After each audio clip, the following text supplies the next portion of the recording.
প্রথম দিন সিনেমাটা আমি সবসময় সিনেমপ্লেক্সে দেখি। এটা আমার কাছে লাক, মানে আমার লাকি হওয়া লাকি। আমার প্রথম সিনেমা থেকে এখন পর্যন্ত সব সিনেমা ফার্স্ট শোটা আমি এখানে দেখেছি আজকে।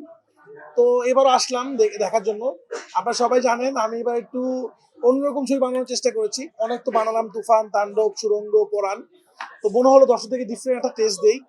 তো অবশ্যই আমি চাই এটা এমন একটা অডিয়েন্স দেখুক যেটা নতুন অডিয়েন্স, যাদেরকে আমরা চাই। আমার অডিয়েন্স তো আছেই। তো পেশাগুলো আজকে দেখা শুরু হবে এবং আমার কাছে মনে হয় পরাণ যেরকম করে, এবং আমরা একটা জিনিস করতে চেষ্টা করেছিলাম, দর্শকদেরকে আজকে বলি, আমাদের ছবিতে কিন্তু প্রায় 6 থেকে 7টা গান আছে। বাট আমার কাছে মনে হচ্ছিল যে না, আমরা আগে গান ছাড়বো না। আজকে প্রথম একটা গান রিলিজ হয়েছে কিছুক্ষণ আগে অঙ্কনের। অলরেডি ফেসবুকে গানটা মানুষ প্রচুর শুনছে এবং বলছি যে সবথেকে ভালো গান এটা। তো আমি চাচ্ছিলাম অডিয়েন্সকে আসলে সিনেমা হলের মধ্যে সারপ্রাইজ দেওয়ার জন্য। তো এবং এই সিনেমাটা প্রচারটা আমি এরকম করতে চাই, আপনারা খেয়াল করে দেখবেন আমরা কিছু রিলিজ করি নাই। আমার কাছে মনে হচ্ছে এই ছবিটা এরকম ছবি, এটা প্রচারটা দর্শক নিজেরা বলুক, সিনেমা দেখে দেখে করুক। যাই হোক, শুরু হলো মাত্র দিন, খুব ভালো। আহ, আজকে প্রথম দেখবো আগে দর্শকের সাথে, তো খুব এক্সাইটেড। ইনশাল্লাহ ভালো কিছু হবে পেশা কুকার।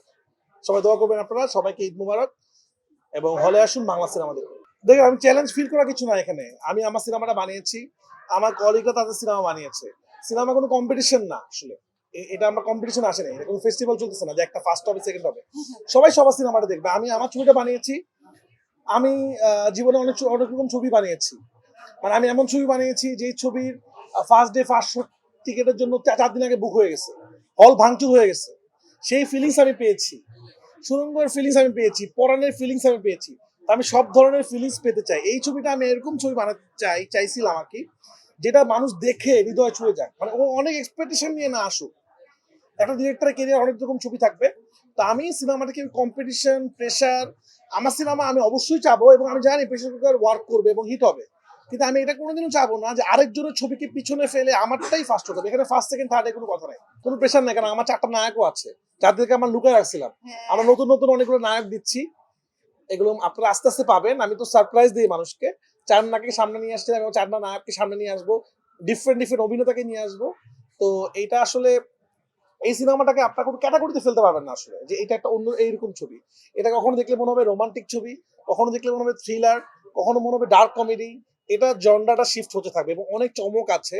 আমার 4টা সিনেমার অনেক কিছু এই সিনেমাতে আছে, লাস্ট 4টা ছবি। তো অনেক কিছু বলবো না, দর্শক আজকে দেখুক। আস্তে আস্তে দেখা শুরু হয়েছে। শুনলাম আমার সিনেমাতে সব ভিআইপির মধ্যে আমাকে শো দিচ্ছে। আমার সিনেমার টিকিটের দাম দেখলাম 900 টাকা করে। আমি বুঝলাম না, জিজ্ঞেস করতে হবে সিনেমাকে যে আমার সিনেমার টিকিটের দাম এত বেশি কেন, এত দাম একটু একটু নর্মাল হলে দিলে আর সাধারণ মানুষ দেখতো। 900 টাকা একটু বেশি। তো যাই হোক, তাও দেখলাম মানুষ দেখছে, আমরা দেখতে আসলাম। দেখা যাক কি হয়, আপনারা দোয়া করবেন আমার জন্য। আহ আমার কাছে পরাণের ফিল হচ্ছে। আমার পরাণের সময়ও সেম একটা ঘটনা ঘটেছিল, ডিসিপির সমস্যা হয়েছিল রিলিজের আগে, এবং এই সিনেমাতে সেম হইলো। তো যাই হোক, মনে হয় পড়ানোর মতো কিছু হবে। এবং পড়ানো কিন্তু ওই বছর একটু এরকম ছিল যে একটু ডিফারেন্ট সিনেমা, এটা কিরকম হবে, এবং আলটিমেটলি পড়ানো 1 নাম্বার ছবি হয়েছিল। তো এবার 1 নাম্বার 2 নাম্বার চাই না, বাট আমি বিশ্বাস করি প্রেসার কুকার একটা নতুন দিনের কমার্শিয়াল সিনেমা হবে ইনশাল্লাহ।